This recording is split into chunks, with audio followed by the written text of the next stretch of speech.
With 90 minutes left before the final flight that could deliver him to his father's memorial, Marcus Hale was turned away at the gate when a powerful real estate mogul named Diane Ashworth demanded his seat and promised any sum he named. He declined, because it was his one remaining chance to stand at the grave. The confrontation grew until the duty supervisor and every manager above him took the side of the influential woman and voided his booking. Marcus never lifted his voice. He crossed to the service counter and asked the staff to confirm the registered owner of the airline. Moments later, the entire terminal fell silent. The house on the northern rim of Boise sat at the end of a cracked concrete drive, and the porch light had been out for 2 winters, and Marcus Hale had never replaced the bulb. He drove a 10-year-old hatchback. He picked up his breakfast at the same bakery on State Street every morning, and the man behind the register assumed he did something with software. He had never bothered to say otherwise. At 44, Marcus had assembled a life so forgettable that people misplaced him in memory within the hour. And that was exactly the intention. His neighbors knew 3 facts about him. He was a widower raising a daughter. He worked out of a converted garage. And he did something involving shipping, some flavor of logistics, freight lanes and container cycles and port timing. The kind of role that sounded significant right up until you asked to follow up and understood that you'd understood nothing. Marcus let the vagueness stand. When someone asked what he did, he said he studied cargo movement, and it was not a lie. What none of them suspected was that 13 years earlier, in a borrowed office above a laundromat, Marcus had put his signature on the founding documents of a firm called Meridian Freight Holdings. It had owned nothing back then but a lease on 2 aging cargo planes and a debt so large he couldn't name it aloud without his hands going cold. Now it owned 3 regional freight airlines, a passenger carrier it had absorbed 4 years prior, a ground handling operation serving more than 50 airports, a warehouse network, and a majority position in a logistics software company that quietly ran the routing for 1/3 of the country's overnight parcels. He had arranged matters so that his name surfaced in precisely one location on the ownership records, tucked beneath a holding company and a family trust. No photograph of him existed on any corporate page. He had never sat for an interview. The board knew him. His chief of staff, Priya Ven, knew him. Everyone else in the organization knew only that a founder existed somewhere, and that he preferred to remain a rumor. There was a reason behind it that Marcus almost never voiced. He had seen what became of men who carried their wealth in the open, what it did to the manner in which people addressed them, and to the manner in which they answered back. He had resolved early that he wanted to learn how the world handled a man who appeared to be nobody. It was, he told himself, the only truthful way to gauge a company from within. His father was the only person who had known the whole of it from the start. Walter Hale had been a widower for 29 years. He had raised Marcus by himself in a narrow row house in Richmond, Virginia, driving a delivery route for a bakery that had long since shuttered. And he had never once implied that his son's ambitions were foolish. When the first 2 cargo planes sat grounded for 5 months and Marcus couldn't cover the crews, his father had wired him $14,000 without asking when it might return. It was every cent he had. Marcus had paid it back 50 times over, and the old man had never brought it up again. He called on Sundays. He asked about the weather in Idaho, and about whether his son was eating. He never asked about revenue, or the board, or the acquisitions, because he had grasped something about his son that no analyst ever had, which was that the company was not the accomplishment. The accomplishment was that he had remained the same man. The last Sunday call had been unremarkable. Walter had described a warped board on the back steps and a raccoon that kept getting into the shed. Marcus had told him he would come out in the spring, and his father had said spring was a ways off, and Marcus had said he knew.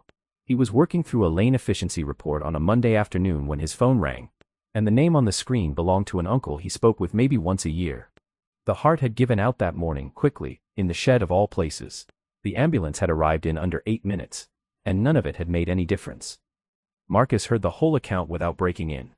Then he asked when the service would be. Wednesday morning, 10 o'clock, at the chapel on Grove Avenue where Walter had gone every week for 35 years.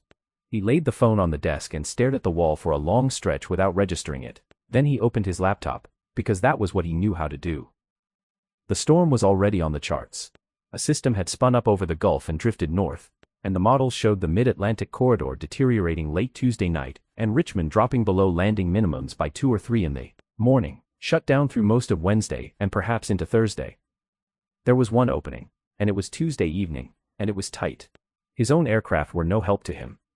Meridian ran a modest fleet of executive jets, and every airframe was either committed or parked well east of the system, and the 2 that could conceivably reposition to Boise would not reach him in time to outrun the coastal closures. Marcus ran the numbers twice. He owned a freight and aviation empire. And the physics of the atmosphere did not care. Priya Ven called him 20 minutes later, having caught it through the family thread, and offered to make arrangements. She used the word arrangements the way a person does when she means she will move whatever needs moving. Marcus told her no. He said he would find a scheduled seat like anyone else, and when Ven began to object, Marcus said something she would repeat to others for years afterward.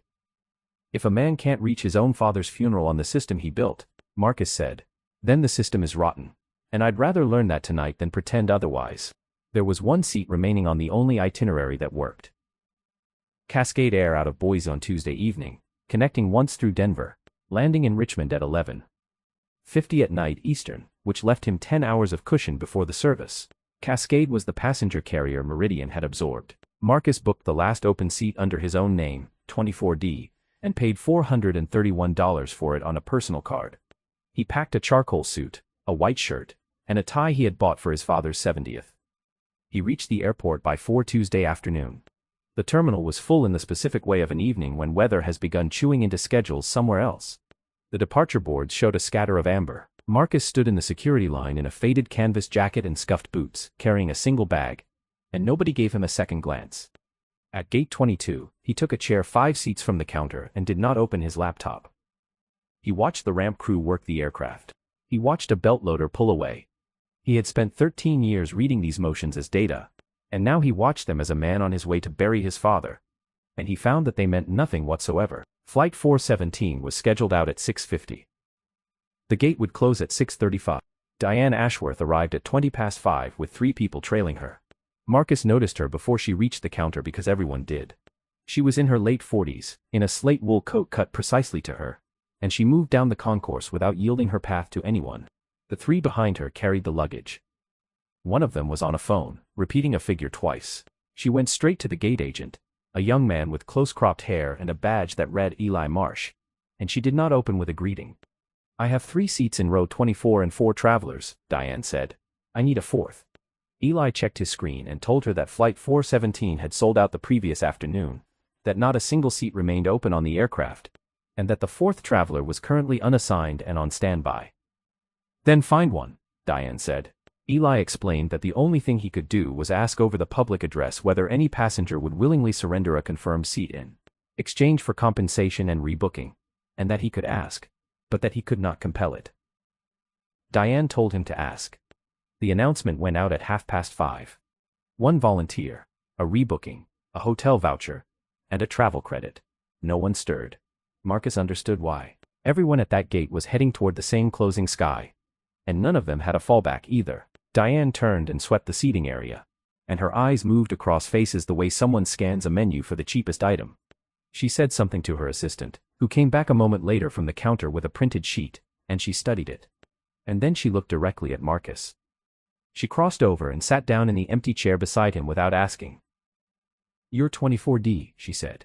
Marcus said that he was. Mine is 24A, B, and C, Diane said. You're the gap on the aisle. I have 4 people and 2.5 hours in the air to finalize a deal that keeps 200 jobs from disappearing, and I can't do that with one of my principals seated 14 rows back. Name a figure. He said the seat wasn't for sale. Everything is for sale, she said. 2,500. Marcus looked at the window rather than at her and told her that he was flying to his father's funeral, that the service was 10 o'clock Wednesday morning in Richmond, and that this was the last aircraft that could reach the field before it dropped below minimums. He said it plainly, the way a man states a fact he has already made his peace with, and he did not raise his voice. Something crossed Diane's face.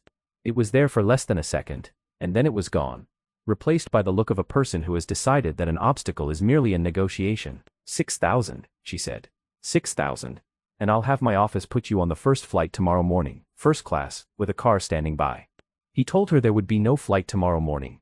He told her the field would be below landing minimums by around 3, that it would stay that way through most of Wednesday and possibly Thursday, and that he had pulled the models himself, and that the rebooking she was describing did not exist. Then take the money and take the gamble, Diane said. That's what the rest of us do. Marcus turned and looked at her then for the first time. He said no. He said it once, quietly, and turned back to the window. Diane stood. She said nothing further to him. She walked back to the counter, set her phone face up on the surface between herself and Eli Marsh, and asked for the name of the station manager on duty. The next 12 minutes were the part Marcus would remember most sharply afterward, and not for the shouting, because there was none. Diane made 2 calls. The first was to a man whose name she used like a passkey, someone in Cascade's revenue division who either owed her something or wanted something from her. The second was shorter. Then a man in a navy blazer came up the corridor from the operations door, early 50s, moving fast, and his badge read Gordon Pike, duty supervisor. Pike spoke to Diane first. He listened, nodded twice, said the words absolutely and of course, and then went behind the counter and started typing. Eli Marsh said something to him that Marcus couldn't hear. Pike answered without looking up. Eli said something else, and this time Marcus caught the tail of it, which was that the passenger had not consented, and the seat was confirmed. "It's flagged for review," Pike said. "That's not the same as confirmed." What followed was procedure wielded as a weapon, and Marcus recognized every step of it, because he had personally signed off on the policy document that made each step possible. Pike called him to the counter, and told him there was an irregularity on his booking. He said the payment method required secondary verification. He said that a one-way itinerary bought close to departure by a passenger traveling alone with a single carry-on matched a screening profile, and that under the carrier's conditions of carriage, the airline reserved the right to refuse transport pending review. Marcus told him that the code he just described was a fraud screening code, that it existed to stop stolen cards, and that nothing about the reservation had triggered it until 12 minutes ago. "That's not for me to get into," Pike said. Marcus asked how long the review would take. "As long as it takes." Marcus asked whether the review had been opened before or after the woman in the slate coat had spoken to him. Pike said he would not be discussing other passengers.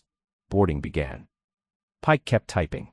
Eli Marsh stood at the scanner and processed passengers, and his jaw was set, and twice he glanced at Marcus, and twice he looked away. At 11 minutes past 6, Pike told Marcus that the review had concluded, that his reservation had been cancelled, that a refund would post within 7 to 10 business days, and that he was welcome to rebook, subject to availability. Diane's assistant was already at the scanner with 4 boarding passes. Marcus did not argue. He did not raise his voice, and he did not tell Pike what he was. Later, when people asked him why, he would say that a man who has to announce his power in order to have it does not have any. Instead, he looked at the clock, and then at the jet bridge door, and he understood exactly what he was standing inside of.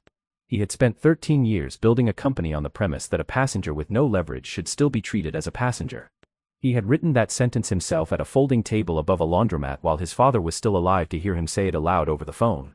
And now, 44 minutes before the last aircraft that could carry him to the graveside, a duty supervisor was voiding his ticket to make room for a woman who had offered him $6,000.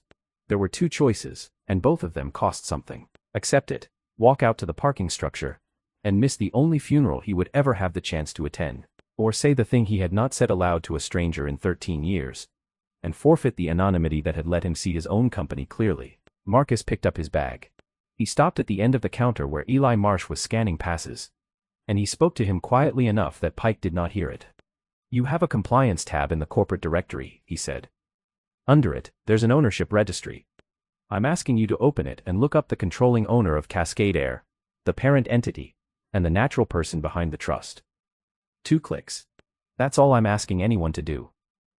Eli looked at him. He did not answer. Then Marcus walked down the concourse to the Cascade customer service desk at the center of the terminal, where a supervisor stood behind a counter with a headset around her neck, and he set his bag down and put both hands flat on the surface. "I need you to run a verification," he said. "Not on my ticket, on the ownership registry." She asked him what he meant. "Cascade Air," Marcus said. "Who legally owns it? You have access to that record. It takes about 90 seconds. She looked at the canvas jacket, the scuffed boots, the single bag, and she did not move. "Please," Marcus said, "run it."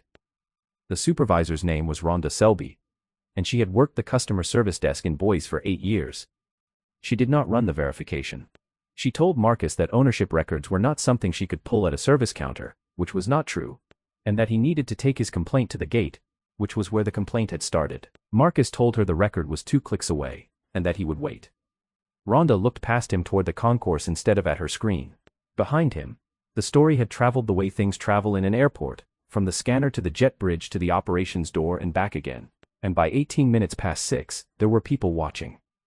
Diane Ashworth had not boarded. She stood 20 feet back with her coat over her arm, watching Marcus the way a person watches a car alarm that won't stop. Gordon Pike came down the concourse with a printed page in his hand. He did not address Marcus at first.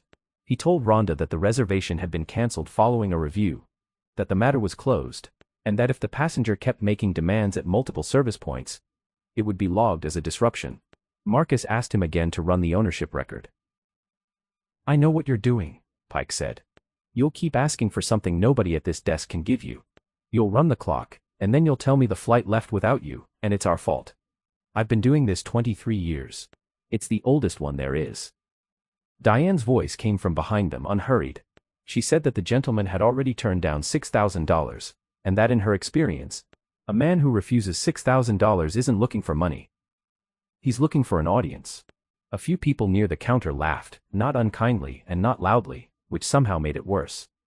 Marcus did not turn around. He kept both hands flat on the counter, and asked Rhonda Selby one more time to retrieve the controlling ownership entry for Cascade Air and the natural person listed behind the parent trust. Rhonda typed something. Whether it was the query or a note in his passenger record, Marcus couldn't see. The clock above the desk read 22 minutes past 6. The gate would close at 6:35. Everything he had built, every process he had signed off on, every escalation path he had approved, and none of it could move fast enough to put him on an aircraft sitting 300 feet away with its door still open. He thought about calling Priya Ven. One call, 40 seconds, and a woman in Chicago would begin making calls that would end with Gordon Pike standing in a hallway explaining himself. He took out his phone and looked at it and did not make the call. And it was not pride that stopped him. It was the thought that if he had to reach outside the building to be treated correctly inside it, then he already had his answer about the company. And it was the worst possible answer. So he put the phone face down on the counter and told Rhonda he was not leaving until someone ran it. Pike told him security would be called. "Call them," Marcus said. What he did not know was that the verification had already been run. Eli Marsh had run it at 18 minutes past 6 from the gate terminal while he was supposed to be closing out the boarding manifest. He had run it because a passenger had stood at the end of his counter and named the exact tab in the exact language of the internal directory. And because in 11 months on the job, he had never once heard a passenger use those words. The record opened in a plain gray window with no formatting, the way internal records do. Cascade Air, wholly owned subsidiary. Parent entity, Meridian Freight Holdings. Controlling interest held through the Hale Family Trust. Beneficial owner and founder, natural person, Marcus D. Hale. Date of birth, and a residential address in Boise, Idaho, and beneath it, a compliance flag stating that the individual's travel was not to be disclosed to station personnel without written authorization. Eli read it 3 times. Then he looked at the cancelled reservation still open in the adjacent window, seat 24D, passenger Hale Marcus D., and felt the floor of his working life tilt. He did not shout it across the terminal. He did the thing he had been trained to do, which was escalate a compliance flag. And the system offered exactly 2 addresses for that category, the corporate compliance mailbox and the station director's line. And he sent it to both. At 19 minutes past 6, the station director's phone rang on the second level of the terminal. Owen Fraser had been finishing a delay report. He listened for 9 seconds, said the words "say that again," listened for another 20, and then he was moving.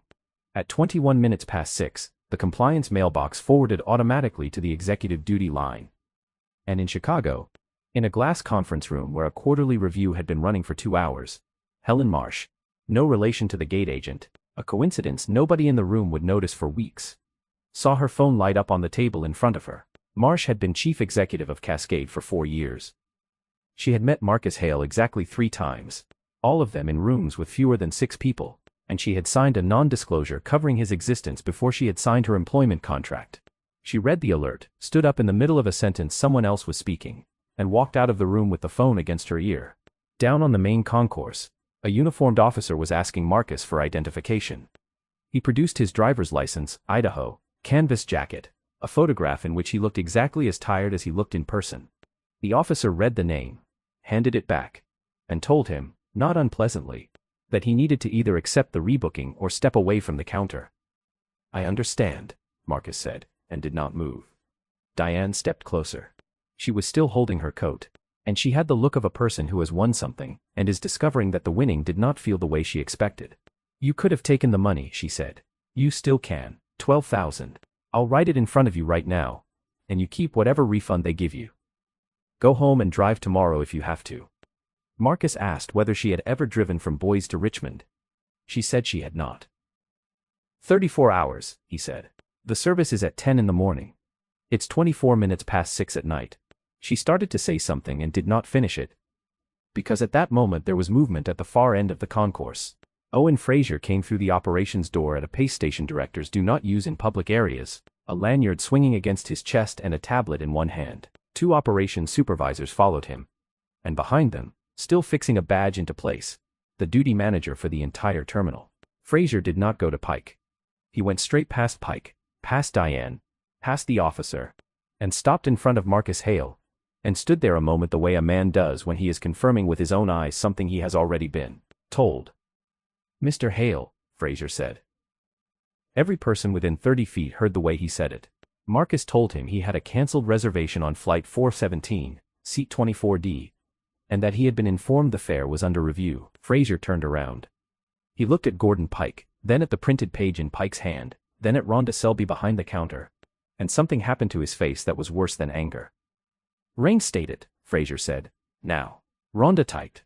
From where he stood, Marcus could see her screen, and he watched the reservation return to confirmed status in under 4 seconds, which was approximately how long the entire process had ever needed to take. Pike asked what was going on. Nobody answered him. In the silence, Fraser's tablet chimed, and he looked at it and handed it across to Pike without a word. Marcus watched the supervisor read it. He watched the man's eyes move down the plain gray record, stop, go back to the top, and start again. He watched the color leave Gordon Pike's face in the specific way it leaves a person who has just understood the last 20 minutes of his life in reverse. The terminal did not go quiet all at once. It went quiet in a ring spreading outward from the counter as the people nearest passed it back to the people behind them. Diane Ashworth heard it from her own assistant, who had been standing close enough to read over Pike's shoulder. The assistant leaned in and said 4 words. Diane's expression did not change immediately.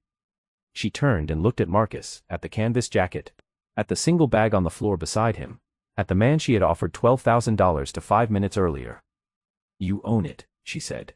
Marcus told her he owned the parent company, that Cascade was one of several carriers under it, and that he had been sitting at gate 22 for 2 hours because he needed to get to Richmond. Fraser's phone rang. He answered, said yes twice, and held it out. Helen Marsh's voice came through clearly enough that the people nearest could hear it. She apologized. She said she was already on a line with the Duty Operations Center, that the aircraft would not push back without him, that she was opening an immediate review of the station, and that she needed to know what he wanted done about the personnel involved. Marcus listened to all of it. Then he said the thing nobody standing in that concourse expected. "Nothing," he said. "Not tonight." He said that no one was to be suspended, escorted out, or spoken to on the floor. He said that the woman in the slate coat and her 3 colleagues were to board as ticketed, in the seats they had bought, and that if anyone attempted to remove them from the aircraft, he would treat it as a personal instruction violated. He said the only thing he wanted from Cascade Air in the next 90 seconds was the same thing any passenger holding a confirmed reservation wanted, which was to be allowed onto the aircraft. Fraser started to say that this was not adequate. "It's what I'm asking for," Marcus said. "My father is being buried at 10 tomorrow morning. That's the entire problem. Everything else is a memo, and memos can wait until Monday." He picked up his bag and walked to gate 22, and the crowd opened for him. And Eli Marsh was standing at the scanner with his boarding pass already printed, because he had printed it 6 minutes before anyone told him to. He handed it over and said he was sorry. Marcus told him he was the only person in the building who had done his job, and that he would remember it. And then he walked down the jet bridge. He was in seat 24D at 38 minutes past 6. Diane Ashworth took 24A, and 2 of her colleagues took B and C, and the 4th stood by until the last moment, and was given a seat 14 rows forward when a connecting passenger failed to appear. Nobody in that row said a word to anyone.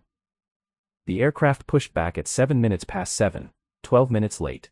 They had been at cruise for an hour and 40 minutes when the captain's voice came over the cabin. The system over the Gulf had not behaved the way the models predicted. Instead of holding until the early hours, it had accelerated northeast and thickened, and the mid-Atlantic corridor was collapsing 5 hours ahead of forecast. Richmond had gone to 0 visibility with embedded convection, and had stopped accepting arrivals at 20 minutes to 10 Eastern. Marcus had his phone out the moment the wheels touched in Denver at 10:15. Every remaining option died in front of him over the next 40 minutes, one line at a time. The last Richmond departure was cancelled. The alternate into Norfolk was cancelled. Newport News was cancelled. Raleigh was still accepting arrivals.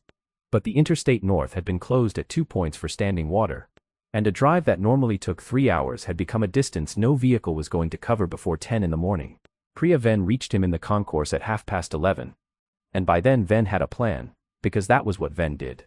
She said a light jet had come off a charter into Kansas City 40 minutes earlier, and was sitting there with a fresh airframe and no assignment, close enough to reposition to Denver in 90 minutes.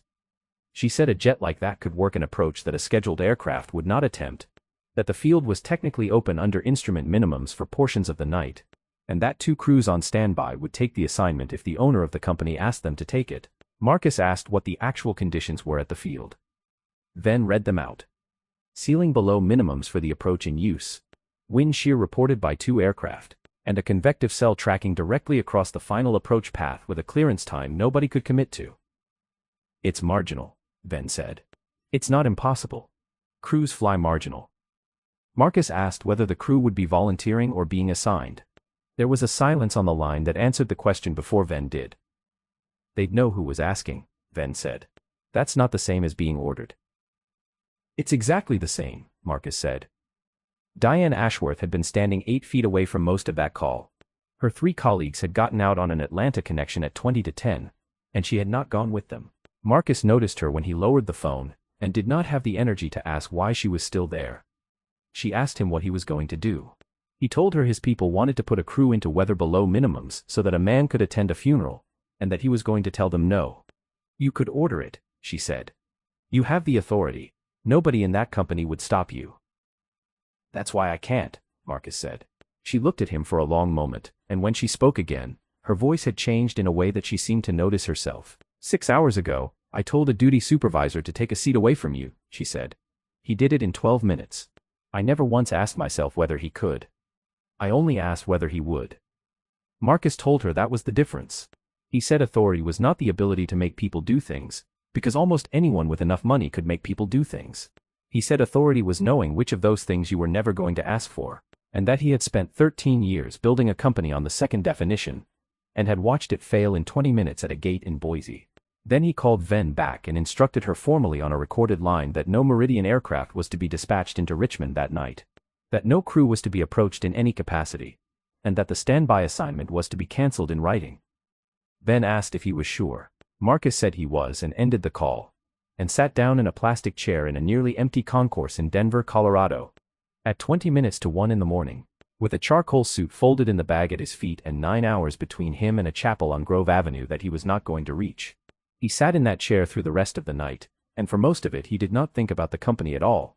He thought about a row house in Richmond with a back step that warped in the heat, and a man who came home from a bakery route smelling of flour and made a second dinner because he'd skipped lunch on the road. He thought about $14,000 wired without a question. He thought about the last Sunday call, and a raccoon in the shed, and the fact that he had said spring was still coming and had believed it. Diane Ashworth came back at 1:10 with 2 cups of coffee from the only counter still open and set one on the seat beside him without asking whether he wanted it. She did not say anything for a while. When she did, she told him her deal had gone ahead in Atlanta without her, that her principals had handled it, and that she had spent 3 hours discovering that the meeting she had been willing to take a seat away from a grieving man for had not required her presence at all. Marcus told her that most of them don't.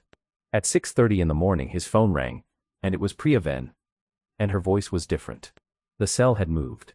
Not cleared, moved, tracking northeast faster than the overnight model had shown, and the tail of the system had pulled a gap open behind it. Richmond had come back above minimums at 6:15. 2 aircraft had gone in since. The gap was projected to hold until roughly 10:50 in the morning, at which point the trailing moisture would close the field for the rest of the day. Ven said she had done exactly what she'd been instructed to do. The cancellation notice had gone out on the crew scheduling system at 10 minutes to 1, in writing, and she had approached nobody. And that a captain in Kansas City named Ruth Callahan had read it, pulled the current conditions herself, and called the duty desk at 6:20 to ask why an assignment had been cancelled on a morning when the field was legal. She wants to talk to you, Ven said. Callahan came on the line and did not waste time. She said she had 19,000 hours, that she had flown into Richmond more times than she could count, that she had pulled the terminal forecast, the field observations, the pilot reports, and the radar herself, and that in her own assessment, the approach was inside limits with margin for the next 4 hours. Marcus asked whether she knew who had cancelled the assignment. "I do," Callahan said, "and I know why. That's why I called." She said she had a first officer named Sam Ortiz who had looked at the same data independently and reached the same conclusion, that neither of them had been asked, ordered, or pressured, and that if at any point on the approach either of them did not like what they saw, they would go around and divert to Raleigh, and the owner of the company could sit in the back and watch them do it. "Those are the terms," Callahan said. "If you can't take those terms, we don't go." Marcus asked her to state on the recorded line that the decision was her own. Callahan said it. Ortiz said it after her. Then Marcus asked one more question, which was why. "Because I lost my mother in 2011. Callahan said. "And I was on a layover in Seattle when it happened. And the airline I flew for then wouldn't move a seat for me. I've had 15 years to think about what I'd do if I ever got the chance to be on the other side of that." Marcus rescinded his own order on the same recorded line at 25 minutes to 7. He rescinded it in specific language, which was that the dispatch was authorized on the captain's assessment, and the captain's authority alone, that the owner of the company held no operational role in the flight, and that a decision to divert or refuse at any point would be final, and would carry no consequence of any kind. The light jet repositioned from Kansas City, and was on the ground in Denver at 20 minutes to 9. While it was in the air, the other half of it was happening 1,500 miles away. Marcus had called his uncle at 10 minutes to 7, expecting to leave a message, and the phone was answered on the second ring because nobody in that family had slept. He explained where he was. He explained the window, the repositioning, the block time, and the drive from the field, and he said the best case put him at the cemetery somewhere between 5 and 15 minutes past 11, and that he was telling them this so they could go ahead without him. Grace Adler, who had been pastor at the chapel on Grove Avenue for 21 years and had known Walter Hale for all of them, called Marcus back 40 minutes later. She said the family had agreed and the congregation had been told. The service would begin at 10 as scheduled. The committal at the graveside, normally 40 minutes after, would be held to 11, and if the man was close, they would hold a few minutes past that. She said Walter had sat in the third pew on the right every Sunday for 35 years and had talked about his son more than he had talked about anything else, and that the chapel could manage to stand at a graveside a little longer for the one person he would have wanted there. Marcus thanked her and could not manage anything more than that. They took off at 18 minutes past 9. Diane Ashworth did not come. She had asked at the ramp door whether there was anything she could do, and Marcus had told her there was, and that it was not today, and not for him. She had asked what he meant, and he had said he would tell her when it was over, and then he had walked out onto the tarmac. The approach into Richmond was not smooth. The aircraft came down through layers that shifted and dropped and shifted again, and twice the airframe took a hit hard enough that Marcus put a hand flat against the cabin wall. He watched the altimeter on the bulkhead display, and did the arithmetic he had done 10,000 times as an analyst and never once as a passenger. With something at stake. At 500 feet, the runway lights came up through the murk exactly where they were supposed to be. They were on the ground at 31 minutes past 10, 19 minutes before the window closed. A car was waiting. Ben had arranged it. Marcus changed in the back seat on the way, into the charcoal suit and the white shirt and the tie he had bought for the 70th. And the driver did not speak once in 26 minutes. The chapel on Grove Avenue was brick with a short set of steps and a steeple that had never held a bell. He passed it without stopping. The service had ended, and the cars had already moved. He came up the path at the cemetery at 9 minutes past 11, and Grace Adler saw him first and lifted a hand and stopped everything where it stood. The family turned. There were perhaps 60 people, most of them older, most of them from a bakery that no longer existed and a chapel that did, and they made a space for him at the front without anyone directing them to. The casket was still above the ground. Adler asked if he wanted to say anything, and Marcus said no, and then stood there a moment and changed his mind. He said his father had given him $14,000 when $14,000 was all he had, and that he had never asked for it back, and had never brought it up again. He said everything he had built had been built with that money, and that he had never found a way to tell his father what it had turned into, and that he had spent the last 2 days learning he had been trying to tell him the wrong thing all along. He said the thing he should have told him was that his father had been right about him before there was any evidence, and that he had been trying to deserve it ever since. Then he stepped back and let them lower the casket, and it was over at 26 minutes past 11, and the rain started again 8 minutes later. What happened afterward took 4 months. Marcus went back to Boise the following Tuesday, and on the Wednesday he opened a formal review of priority handling and discretionary override procedures across all of Meridian's carriers. He did not run it himself. He brought in an outside firm, gave them unrestricted access, and instructed them in writing that no finding was to be softened on account of who had commissioned it. What came back was worse than the night in Boise. The auditors found 411 instances across 28 months in which a confirmed passenger's reservation had been cancelled, downgraded, or placed under review within 30 minutes of a request from a passenger flagged as high value. 96 of those involved a code designed for fraud screening and used in practice as a mechanism for taking seats. 19 involved passengers traveling for a death in the family. The report named the loophole exactly. The conditions of carriage permitted a station to refuse transport pending review, and no policy anywhere required a station to record why the review had been opened. Marcus had approved that language himself in 2020, on the recommendation of a legal team protecting the company from liability. He read that page 4 times and then wrote a single line in the margin, which was that the failure originated with him. The changes went out in October. A review could no longer be opened by a station manager without a written reason logged at the moment of opening and a counter-signature from a second station. A confirmed passenger could not be involuntarily removed to accommodate a seat request from another passenger under any circumstance, with no exception for elite tiers, corporate accounts, or code share partners. Every override was to appear on a monthly report that went to the board and to the frontline staff at every station. Gordon Pike was not terminated for what he had done to Marcus Hale. He was terminated for the 11 separate occasions in the preceding 2 years in which he had used the same code on passengers whose names nobody would ever know. And the letter said so specifically, because Marcus had insisted the reason be stated plainly. Rhonda Selby was demoted and required to complete retraining, and she kept her job, which she had not expected to keep. Owen Fraser stayed on as station director. He had done the right thing within 4 minutes of learning the facts, and Marcus told him 4 minutes was a good number, and that the problem had never been the 4 minutes. Eli Marsh was promoted twice in 8 months, first to a supervisory role in Boise, and then into a position Helen Marsh created at Marcus's direction, station compliance lead, a job whose entire function was to hold the authority to say no to a duty supervisor. Eli had opened a record on a Tuesday evening because a passenger asked him to, and it had cost him nothing and had changed everything, and Marcus told him, when he shook his hand, that the company had been saved by one person doing the ordinary thing at the ordinary moment. Ruth Callahan and Sam Ortiz were each given letters for their files stating that they had exercised independent command authority correctly under pressure. Marcus wrote both letters himself and did not sign them as owner. He signed them as a passenger. Diane Ashworth was not sued, and she was not banned.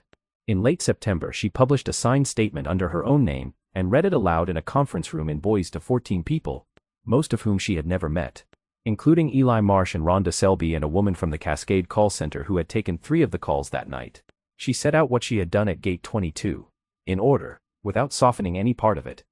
She said she had used money first and relationships second, and that both had worked immediately, and that the speed with which they had worked was the thing she could not stop thinking about. Then she did the part that was not required of her. She had spent the summer inside her own firm's records, and had found 11 occasions across 5 years in which her office had made the same kind of request at an airport counter, and she read those out too, and said that she had not known about 7 of them, and that not knowing had been the arrangement. She made restitution to every passenger who could be identified and stepped down from her firm's board. Marcus was in the room and said nothing while she spoke, and afterward told her only that the statement had been enough, which was neither forgiveness nor its refusal. And she seemed to understand the difference. The fund was announced in November, and it was called Safe Passage. It did one thing. When a person needed to reach a dying relative or a funeral, and could not afford the fare or could not find a seat, the fund paid for the ticket, and, more importantly, held a small number of protected seats on every Meridian flight that could not be sold, released, or reviewed away by anyone at any station for any reason. Marcus insisted on the second part more than the first. Money, he said, was the easy half. The hard half was making sure that when a person with no leverage stood at a counter at 6 in the evening, the seat behind them could not be taken. The fund moved 4,600 people in its first year. Marcus never once appeared at an event for it. He went back to the house on the northern rim of Boise with the cracked drive and the dead porch light, and he did not fix either of them. He still bought his breakfast at the bakery on State Street, and the man behind the register still assumed he did something with software, and he still did not correct him. He had built the anonymity originally so he could see how the world treated a man who looked like nobody. He kept it afterward because he had gotten his answer, and because the only useful thing to do with an answer like that was to spend the rest of his working life making sure it came out differently for the next person standing at that counter. He had held every kind of power a man could hold, and on the one night it mattered most, none of it moved an aircraft an inch. What moved was a gate agent who opened a record he was not required to open, a pastor who held a graveside a few minutes longer, and a captain who had lost her own mother far away and waited 15 years to make sure someone else did not have to. Money opens doors. It opened every door in that terminal in 12 minutes. But decency, integrity, and the plain refusal to treat another person as an obstacle are the only things that make a man worth the doors he walks through. Never measure a person by what they appear to be. The quiet one standing in front of you in the worn jacket, asking for nothing but what he is owed, may be holding more than you could ever imagine, and the proof of who he is will be that he never once has to tell you,